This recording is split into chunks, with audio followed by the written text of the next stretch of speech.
उदित राज जिंदाबाद जिंदाबाद उदित राज जिंदाबाद उदित राज जिंदाबाद मल्लिकार्जुन खड़गे साहब जिंदाबाद मल्लिकार्जुन खड़गे साहब जिंदाबाद।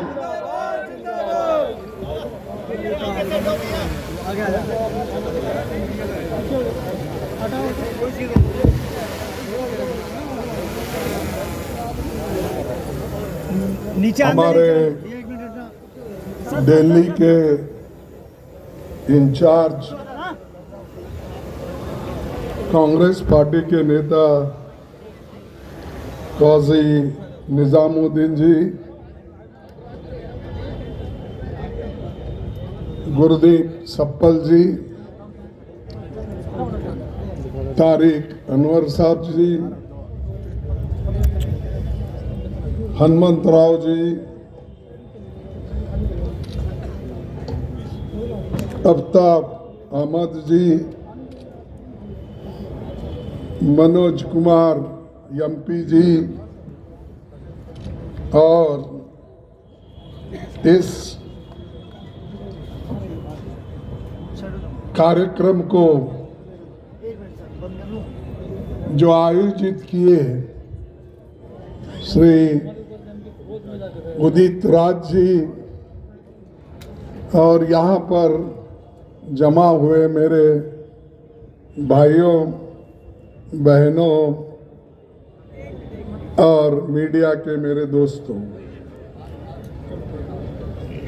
मुझे खुशी है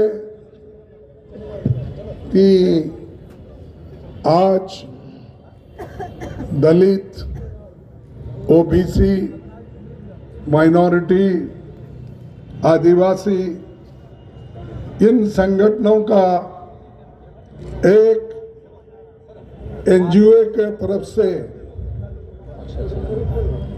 यहाँ पर एकत्रित हुए हैं, तो आप सभी को मैं धन्यवाद देता हूँ,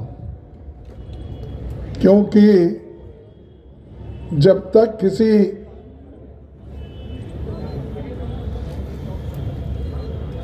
एक चीज को अगर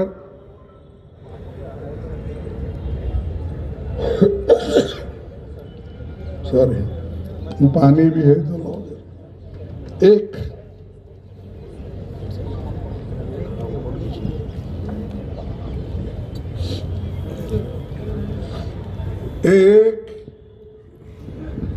ऐतिहासिक समय है और कभी अभी बोला कि जब तक हम लोग किसी चीज को अगर हासिल करना है उसमें यूनिटी होना चाहिए। अब जब तक यूनिटी नहीं आएगी तब तक आप लोग कुछ भी हासिल नहीं करेंगे। मैं इसलिए कह रहा हूं, अगर हम टुकड़े टुकड़ों में बांटेंगे और कन्याकुमारी से कश्मीर तक अगर हम एक नहीं होंगे, बंगाल से लेकर गुजरात तक हम एक दूसरा का सहकार नहीं करेंगे, तब तक कोई चीज हम हासिल नहीं कर सकते। अब हमको 4-5 चीजें हासिल करने के लिए ही लोग कोशिश कर रहे हैं। सिर्फ आपका एक ही संगठन नहीं है, लेकिन देश के हर संगठन ये चाहते हैं कि इस देश में संविधान को बचाना चाहिए। संविधान बचा तो हम सब लोग बचेंगे। इसीलिए हमको एक रहकर इस संविधान को बचाना होगा और हर पार्टी के लोग अपने अपने हिसाब से काम कर रहे हैं। उसके साथ ही हमको लोकतंत्र को भी बचाना है, और लोकतंत्र नहीं बचेगा, आपकी हिस्सेदारी नहीं बढ़ेगी। और बाबा साहब अंबेडकर का यह देन है कि उन्होंने जो संविधान रचना करते हुए, जैसा कि पंडित जवाहरलाल नेहरू जी 1952 में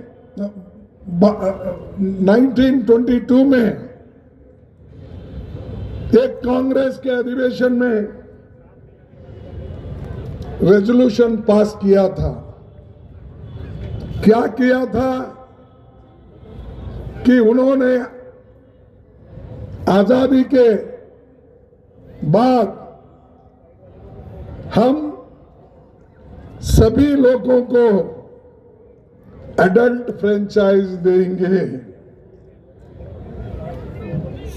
उस वक्त ब्रिटिश के जमाने में सिर्फ चंद लोग वोटर्स थे। किसी प्रांत में 300, किसी प्रांत में 400, किसी प्रांत में 500 ऐसे वोटर्स थे।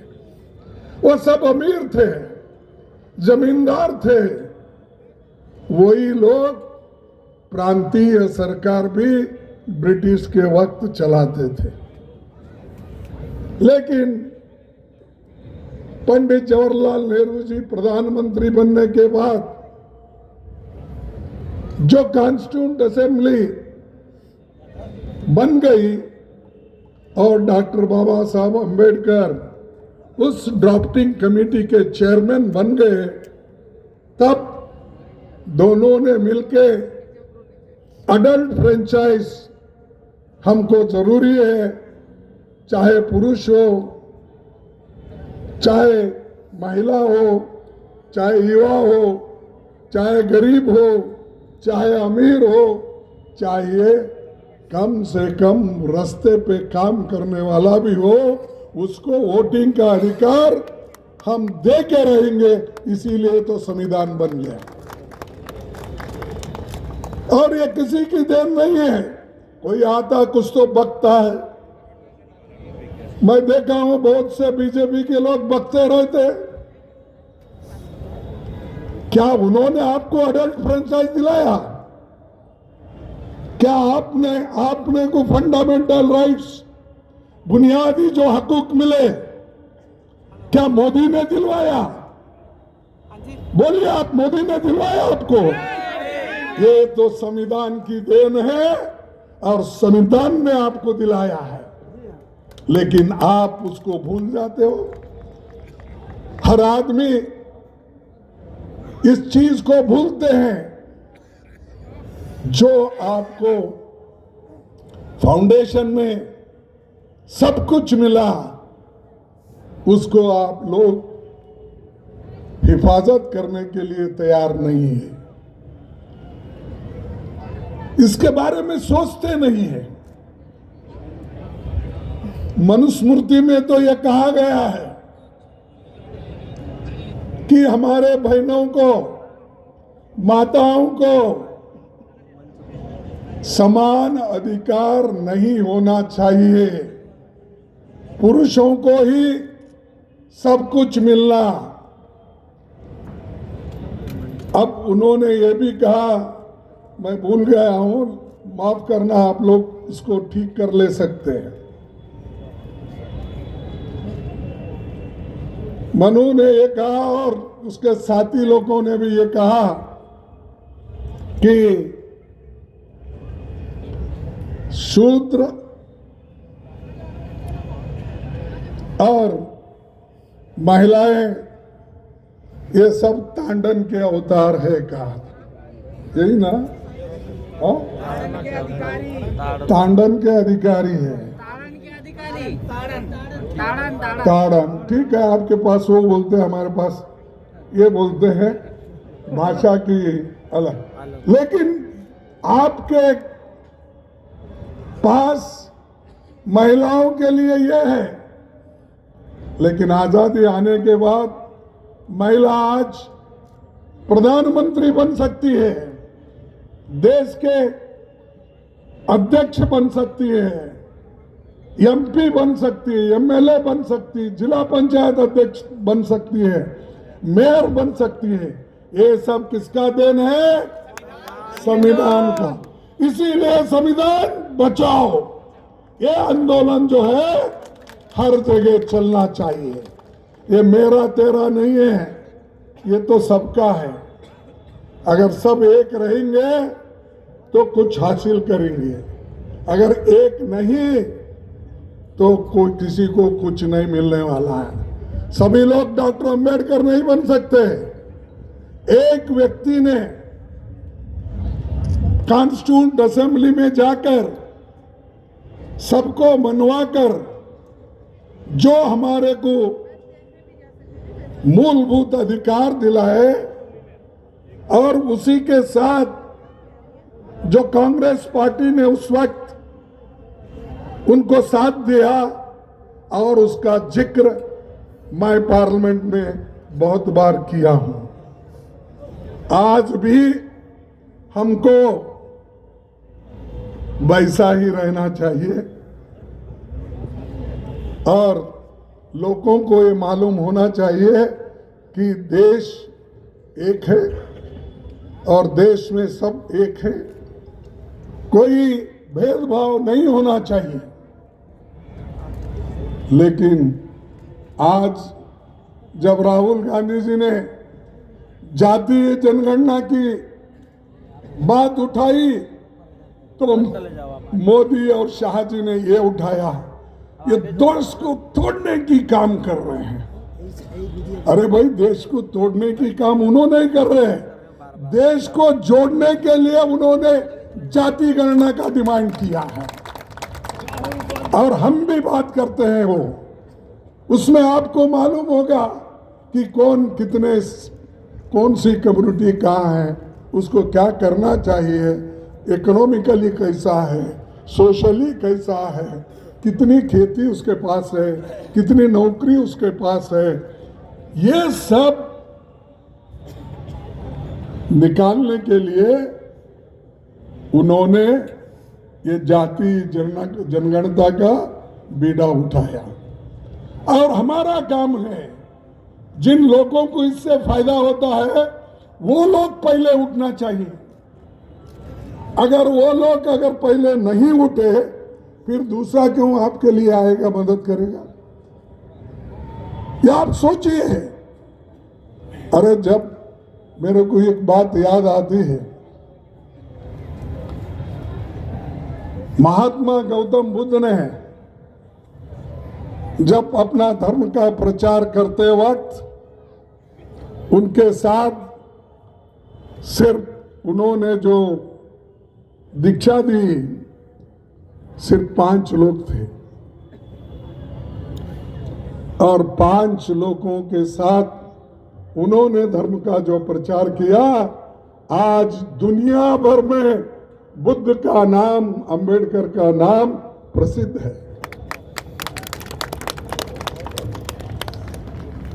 गुरु नानक जी सिर्फ 5 प्यारों को लेके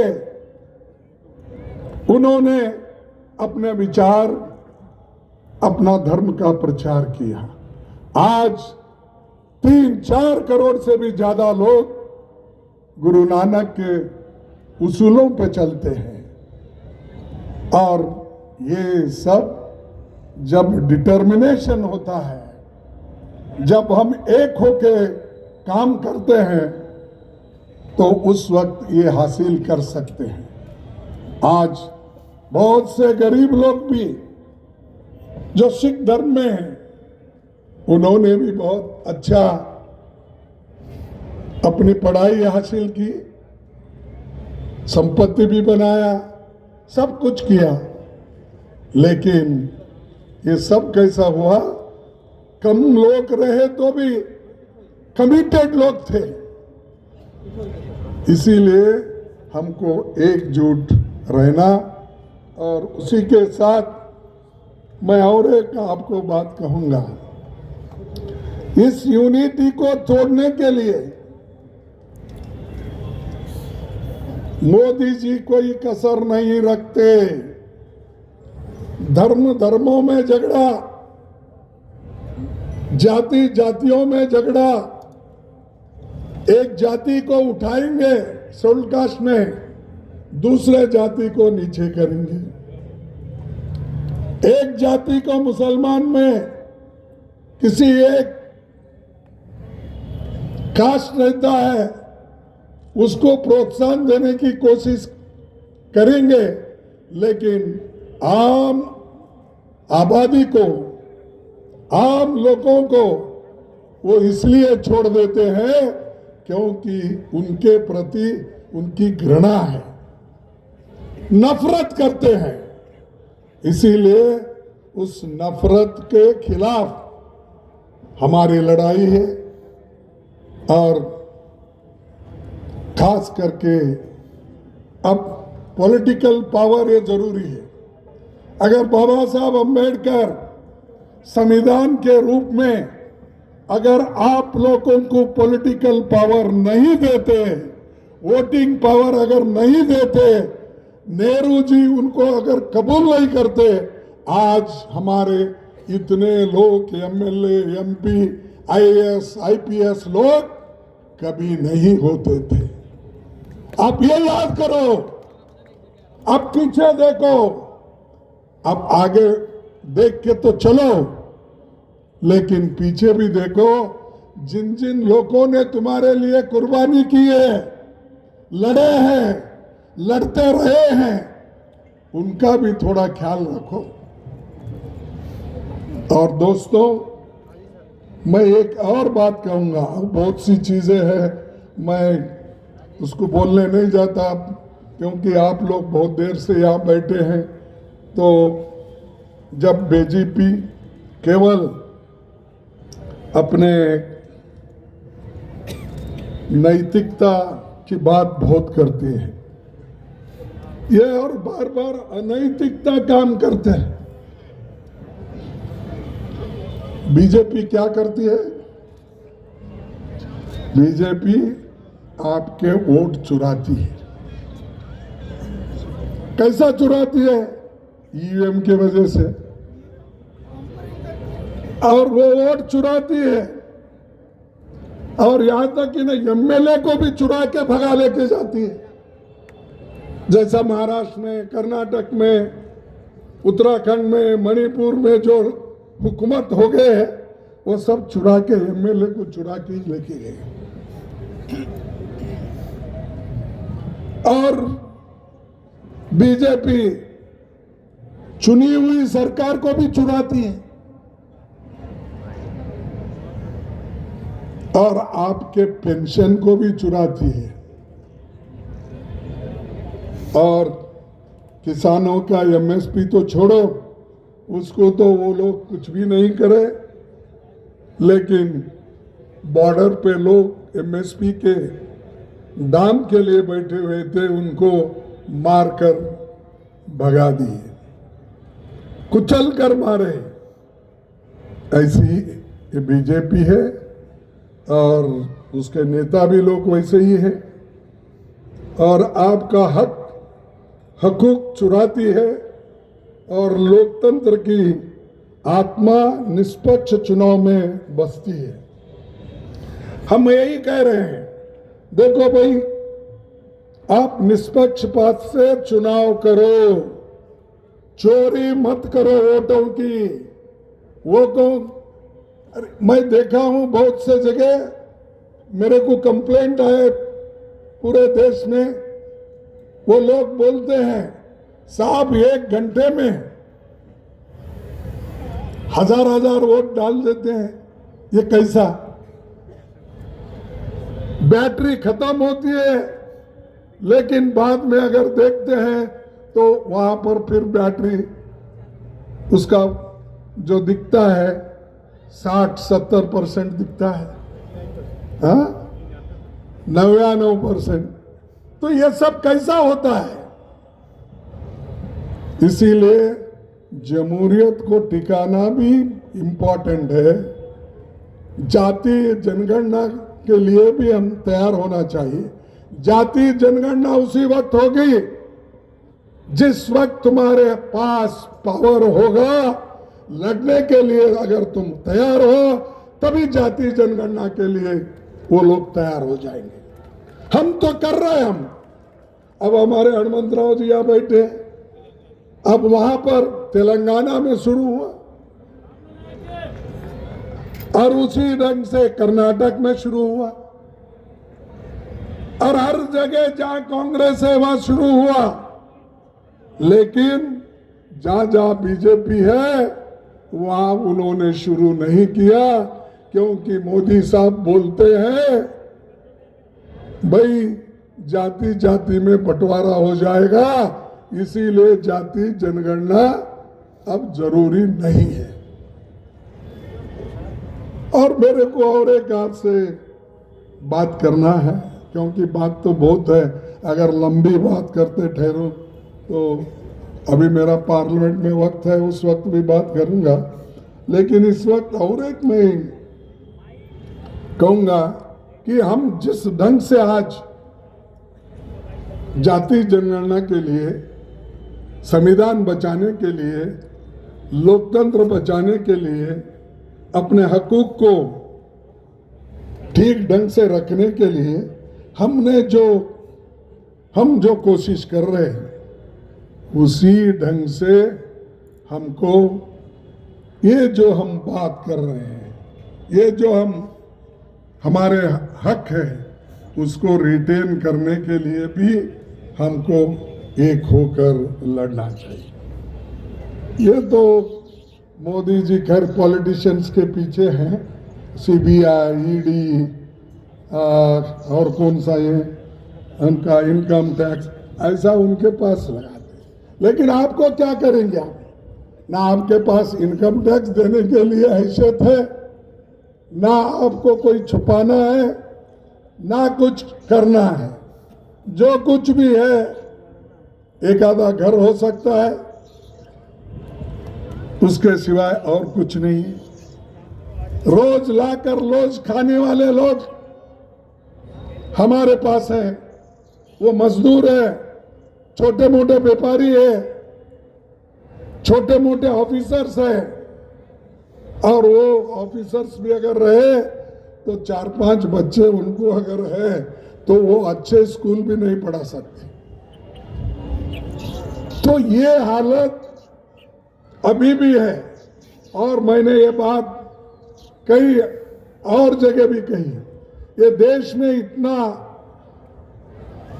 गरीबी बढ़ रही है, बेरोजगारी बढ़ रही है और महंगाई तो इतना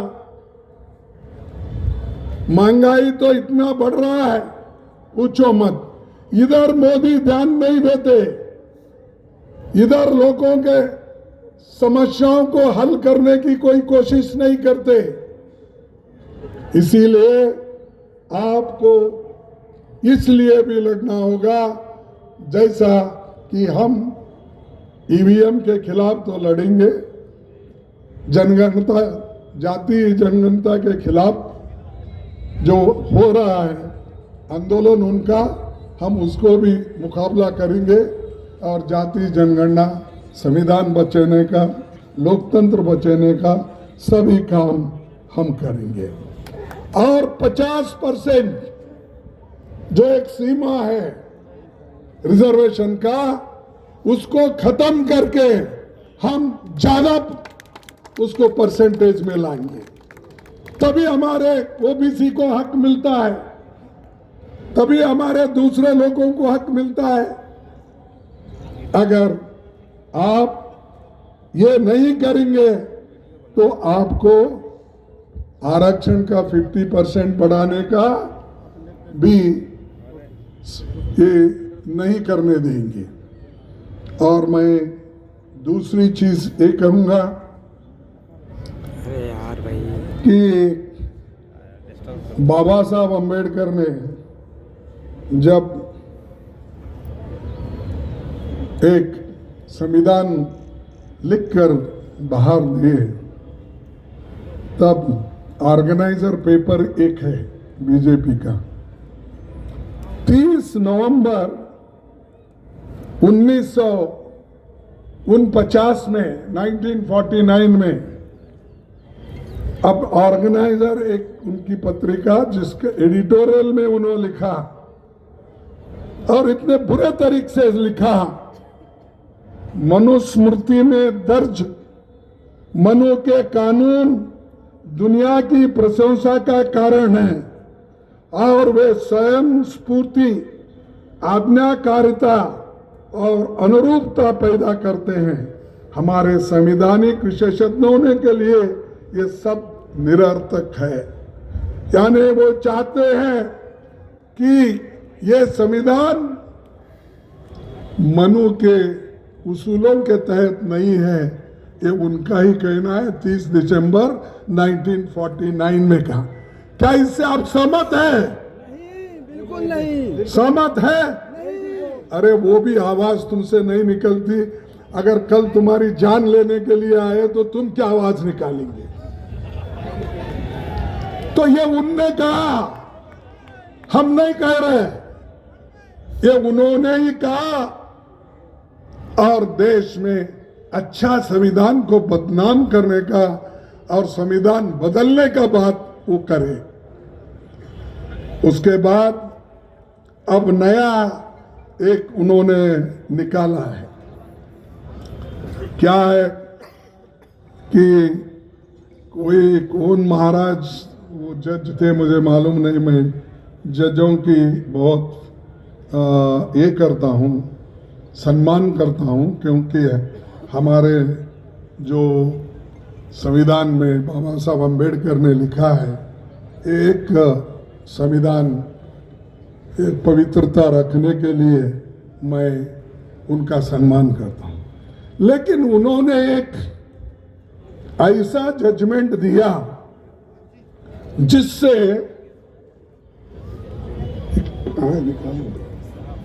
स्मिता देखो इधर किधर है। उन्होंने ऐसा एक जजमेंट लिखा, उससे आज हिंदुस्तान में पेंडोरन बॉक्स खोल दिए। अब सब जगह सर्वे वाले जा रहे हैं, हर जगह सर्वे वाले जाकर, ये पहले मंदिर था, अब ये मस्जिद कैसा हो गया, ये कह रहे हैं। और एक नहीं, दो नहीं, सैकड़ों तरफ आज आवाज उठी है कि हर जगह कुछ ना कुछ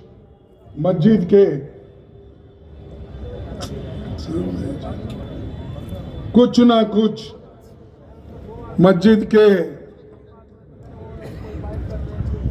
नीचे अच्छे मंदिर है, शिव मंदिर है, वो है।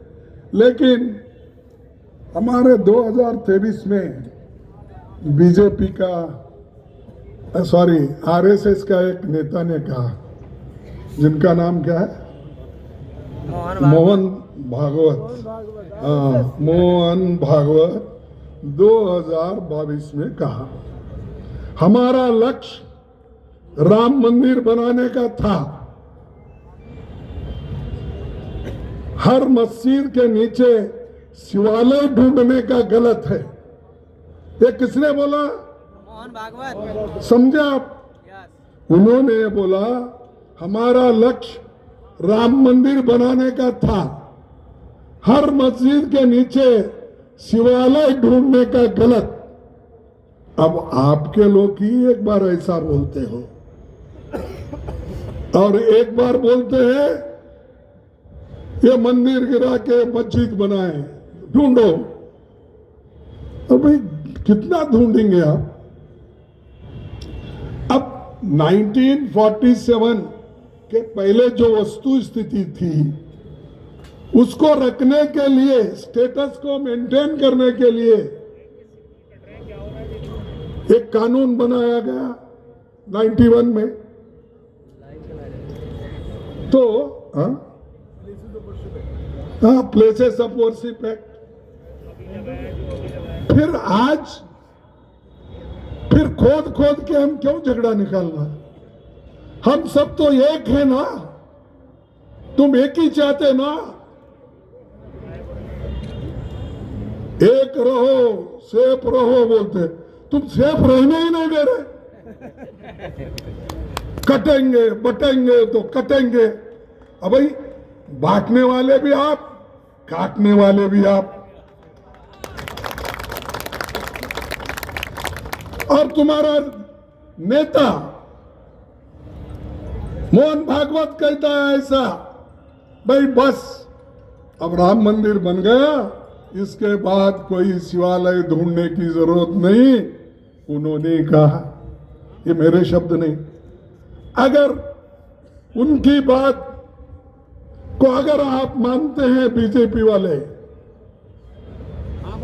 अगर हमारे मोदी साहब मानते हैं, शाह अगर मानते हैं, अरे भाई तुम्हारा नेता लीडर आरएसएस का, जिसके सहाय से, जिसके कोऑपरेशन से, जिसके सपोर्ट से तुम सत्ता में आते हो, और सत्ता उन्हीं के वजह से तुमको मिली, उनका तो बात सुनो। नहीं सुनते तो मुझे तो ऐसा लगता है कि मोहन भागवत अपने लोगों को, दुनिया को एक दिखाने के लिए ये कहते हैं, और करने के लिए दूसरा मार्ग यानी सरकार को ये ऐसी बातें करने लगाते हैं। तो मैं कहूंगा, मुख में राम बगल में छुरी। सही बात। एक तरफ तो ऐसा करते हैं, एक रहेंगे, दूसरे तरफ तो आप ही लोग ये सब कुछ करते हैं। इसीलिए मैं ये बात कहने में मेरे को हिचकिचाहट नहीं है। जो भी देश के लिए नुकसान पहुंचाता है उसके खिलाफ हम लड़ते रहेंगे, चाहे वो किसी जाति किसी धर्म का हो। हमको संबंध नहीं है, हमारे को संबंध है इस देश के संविधान का, हमको संबंध है प्रजाप्रभुत्व का, लोकतंत्र का, हमको संबंध है इस देश में हम सब मिलके रहने का। कहीं जाता है कोई, ठीक है भाई अब शुरू करो। पार्लियामेंट के नजदीक कौन सा बड़ा किला है? लाल हाँ? किला, लाल किला। लाल किला। लाल किला मुसलमानों ने बनाया, तोड़ दो जाके फिर। अरे जाकर लाल किले पे भाषण करते हो और सब मस्जिदा तोड़ने को शुरू करते हो। कानून भी आप ही बनाते हो, तोड़ते ही आप ही। जाओ कुतुब मीनार को धक्का लगाओ, वो भी गिराओ क्योंकि मुसलमान ने बनाया। जाओ ताजमहल मुसलमान ने बनाया, उसको ही जाके तोड़ो। जाओ हैदराबाद चार मीनार है, उसको भी तोड़ो। जाओ बीजापुर को गोल गुम्बज है, वहां वर्ल्ड फेमस गोल गुम्बज, वहां आदिल शाह का है। जाओ, वो उसके जमाने में बना, इसीलिए वहां पर भी खोद के निकाल के वो भी तोड़ दो। ऐसे कितने उदाहरण में बनाऊं। अरे वर्ल्ड फेमस हमारे पास बहुत से चीजें हैं, क्या वो सब गिराते जाएंगे अब? क्यों? मैं खुद हिंदू हूं, मेरा नाम ही मल्लिकार्जुन खड़गे। मल्लिकार्जुन बोले तो अरे शिव पार्वती ने मल्लिकार्जुन, ये कितना 12 लिंग में से एक पवित्र लिंग हूं मैं। मेरा बाप ने ऐसा नाम रखा कि ये 12 लिंग में से एक लिंग वो मल्लिकार्जुन, तो उनके पास है हमारे हनुमंतराव के पास। तो क्या मैंने नाम, मैं सेकुलर हुआ, सेकुलर के तहत मेरी पार्टी चलती है, मैं सेकुलर रहने की वजह से सबसे चाहता हूं कि एक होके चलो। तो मैं सेकुलर हूं इसलिए मैं हिंदू नहीं, सेकुलर हूं इसलिए मैं मल्लिकार्जुन आप वो नाम को नहीं मानते। अरे भाई क्या फिर रहे भाई, तो अरे भाई आप सोच लो, ये देश को तोड़ने वाले लोग हैं जो आज आपको लोकतंत्र में शक्ति मिली है उस शक्ति को खत्म करने के लिए ये लोग कोशिश कर रहे हैं। इसलिए भाइयों मैं ज्यादा वक्त आपका नहीं लेता। जो कार्यक्रम आपके हैं संविधान बचाओ और अपना लोकतंत्र बचाओ और उसी तरह से अपना जितने भी हमने जनगणति का भी बात किया और हर चीज का मैंने यहाँ पर बात किया हूँ। वक्फ बिल का तो हमने सभी हमारे कांग्रेस पार्टी के अपोजिशन पार्टी के सभी लोग अपोज कर रहे हैं। ये कह रहे भाई जो बात हो गई ये तो 1947 के जो रिलीजियस प्रिवेंशन एक्ट नहीं, हाँ 1991 का एक्ट है, सबने अपने ही पार्लियामेंट ने मान लिया है, फिर क्यों छेड़ते हो? अगर कहीं गलती होती है तो कोई सुधार लेगा, लेकिन तोड़फोड़ करना, लोगों को भड़काना, उचकाना, ये काम अगर कोई करेगा, मैं तो ये कहूंगा ये देश को तोड़ने की काम कर रहे हैं। और ये लोग ऐसे अगर करते रहेंगे फिर एक बार देश गुलामी में चले जाएगा। ये मैं नहीं, बाबा साहब अम्बेडकर ने अपने लास्ट स्पीच में कहा है, उसमें उन्होंने कहा है हम बहुत बार लड़े हैं और हम बहुत बार आजादी हासिल किए हैं। अगर इस बार हम अगर हमारी आजादी खो लेंगे तो कभी आपको मिलने वाला नहीं है। ये बाबा साहब की वाणी है, उन्होंने कॉन्स्टिट्यूंट असेंबली में 1949 में बोला है। तो इसलिए दोस्तों मैं इतना ही कहूंगा, हम सब मिलके न्याय के लिए लड़ेंगे, अन्याय के खिलाफ लड़ेंगे और सभी को जैसा बाबा साहब अम्बेडकर ने कहा कि शिक्षा और यूनिटी और संघर्ष, ये तीन चीजें गरीबों के लिए बहुत महत्वपूर्ण है। इसीलिए हमारे लोग के कोशिश करना है कि हमारे बच्चों को सुशिक्षित करो और उनको इकट्ठा करो और उनको अन्याय के खिलाफ लड़ने की शक्ति दो। और वो काम यहाँ बैठे हुए जो भी एनजीओज हैं वो करेंगे, ऐसी आशा मैं करते हुए अपने 4 शब्द को मैं समाप्त करता हूँ। जय हिंद, जय भीम। आदरणीय मल्लिकार्जुन खड़गे साहब जिंदाबाद, आदरणीय उदित राज साहब जिंदाबाद, आदरणीय खड़गे साहब जिंदाबाद। अरे खड़गे साहब आप संदेश करो। धन्यवाद सर, आपके उद्बोधन से सभी अभिभूत हुए हैं।